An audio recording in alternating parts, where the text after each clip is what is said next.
Hello and welcome to the roundup for week 2 of the Future Learn Jane Austen MOOC.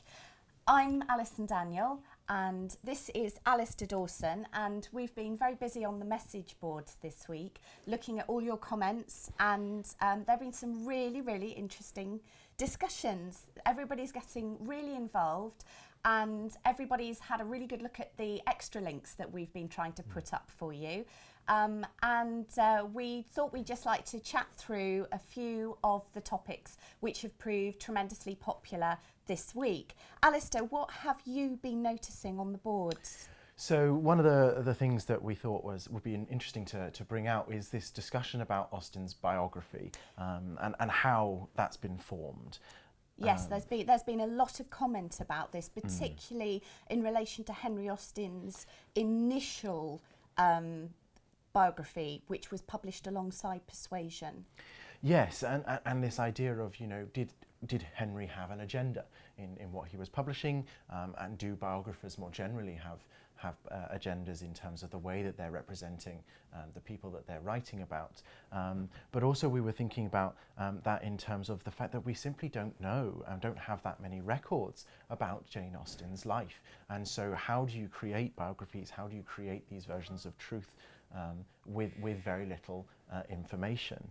And one of the other things that I think we thought would be interesting to kind of draw a comparison to is one of the writers that we looked at in week 1, Mary Wollstonecraft, because of course William Godwin, her husband, published a biography shortly after her death to disastrous effect. He was very truthful, very honest in what he was presenting, some of the details of Mary Wollstonecraft's life, and we thought perhaps that actually maybe Henry was aware of the potentially damaging effects of Austen's, what publishing Austen's life might look like. Absolutely. The thing about the Godwin biography, and we're going to try and find a link for you so that you can access a copy of this online. The thing about the Godwin biography was that Mary Wollstonecraft's reputation was, she was quite famous at the point that she died. She wasn't necessarily universally loved.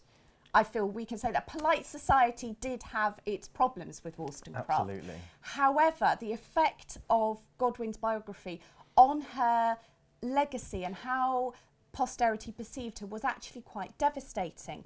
And we have no evidence that Henry was aware of that, but she was such a big figure and the Godwin biography was quite seismic. So we can kind of make an educated guess that perhaps he was. Now, we're not saying that Austen is Wollstonecraft in any shape, manner or form, but I think Alastair would like to say a little bit more about who was writing biography of Austen and perhaps whether or not they needed to write a biography that worked for the living as well as the dead.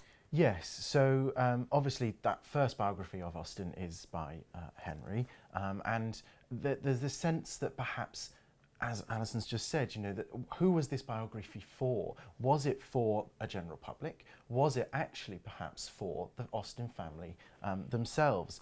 They were a family of respectable people. They were, a lot of them were clergymen, a lot of them had very respectable positions, and perhaps actually they wanted to create this version of Austen for posterity, for themselves, that presented her in this light that was respectable. They wanted an image of her that represented that. They wanted Aunt Jane.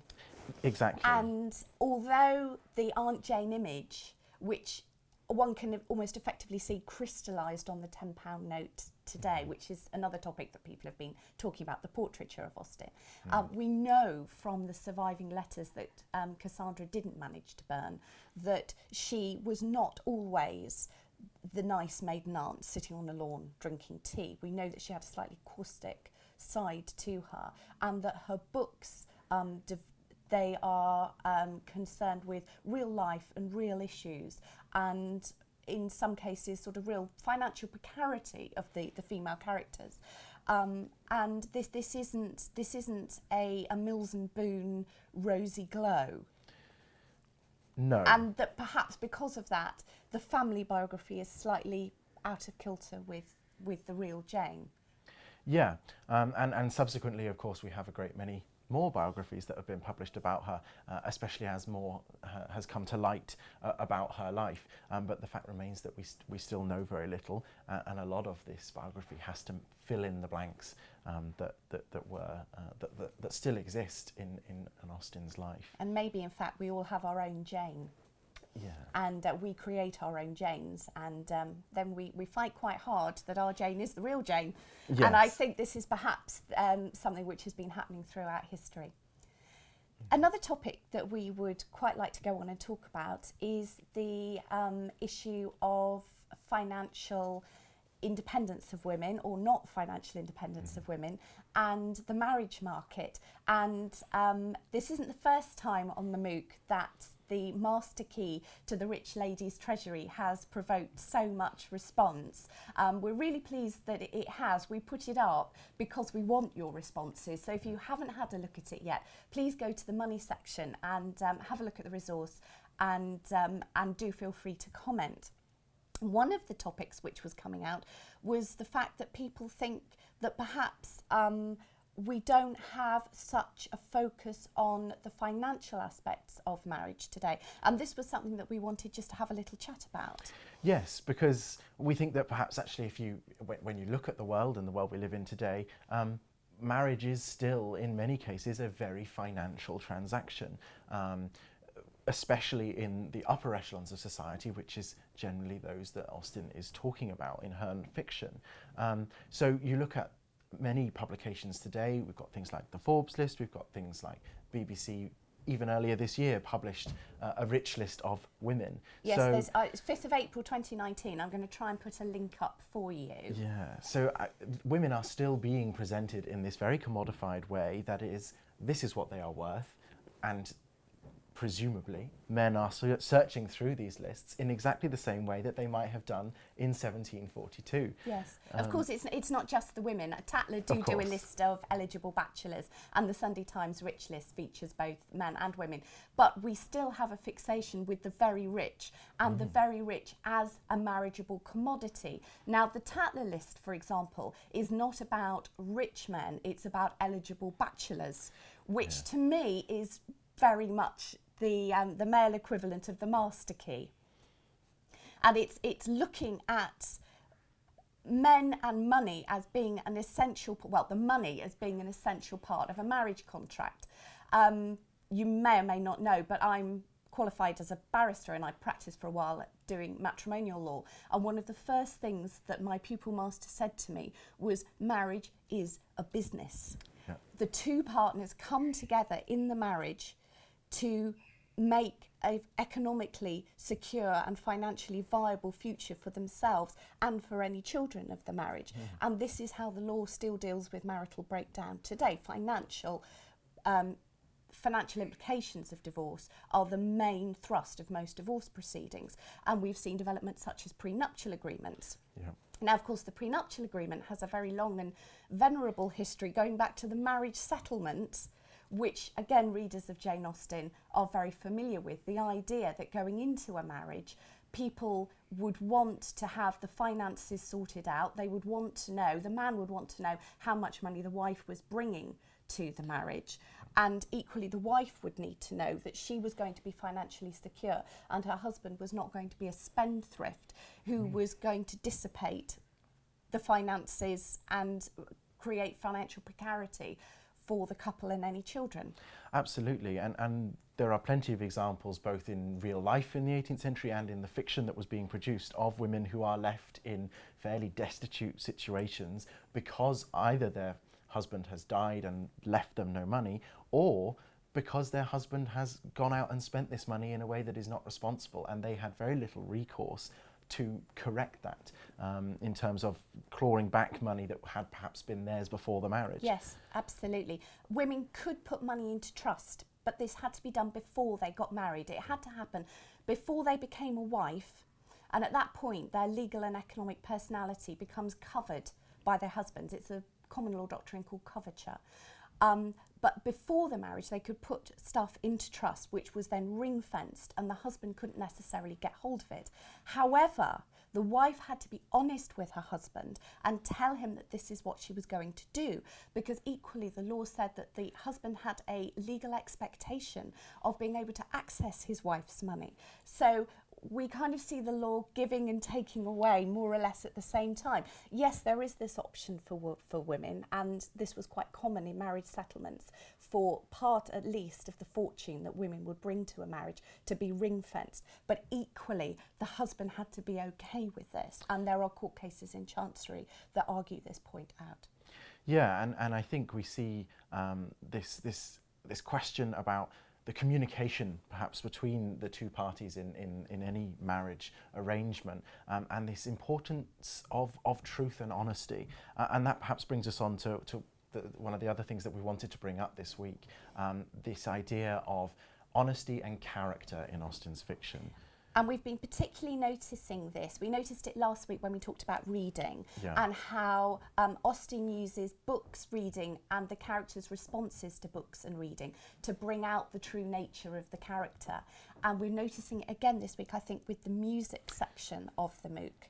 Yeah, and in particular that scene in Pride and Prejudice, where Elizabeth Bennet is not...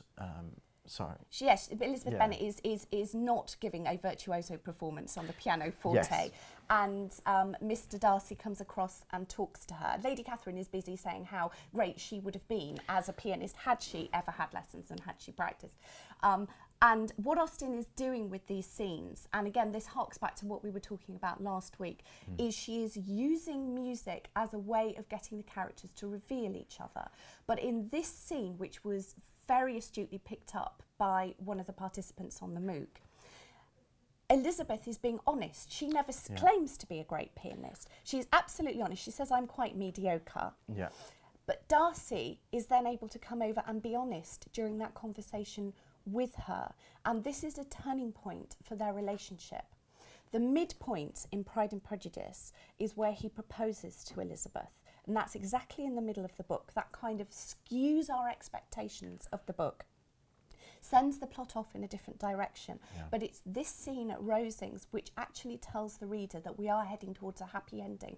This is the moment where Elizabeth can be honest, where Darcy is starting to be honest with Elizabeth, and the social constructs, the social personalities that they have both constructed start to break down, and they can move towards a point of mutual honesty and respect, which means they can marry at the end of the book. Yeah.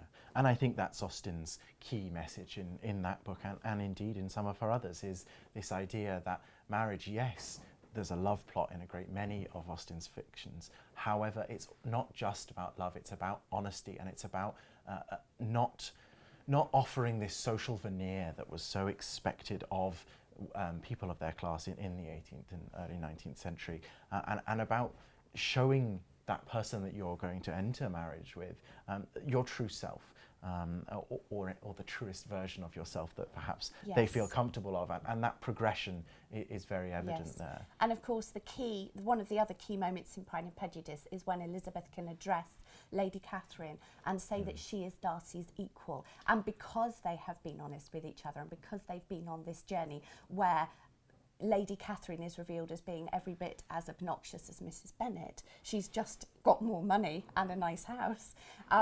Because they've been on this journey together, Elizabeth can quite honestly say, yes, I am his equal, and I am his equal, maybe not socially, maybe not financially, but we're a match, and we meet on a level playing field, we meet on the same plane. Yeah, and I think it's important that we kind of want to pick out here that listening to music in an 18th century context is quite different to listening to music in a modern context, in the way that you might enjoy this in a social setting. And I know that Gillian has posted a link to this.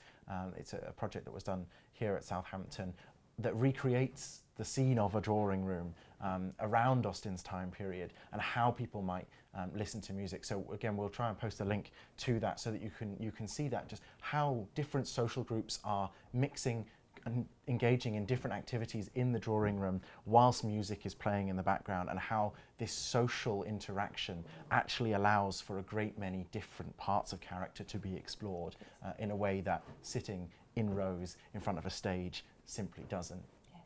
Now, looking forward to next week. This is going to be Alastair's favourite week, I think, because we're dealing with translation, and Alastair is an expert on translation. So please keep on going on the message boards. Please keep joining the conversation and putting up links. We're trying to pin as much stuff as we can, so that if you do post a link, we're trying to, direct the traffic to it as much as possible. Absolutely. And continue to enjoy. And we're loving reading your comments.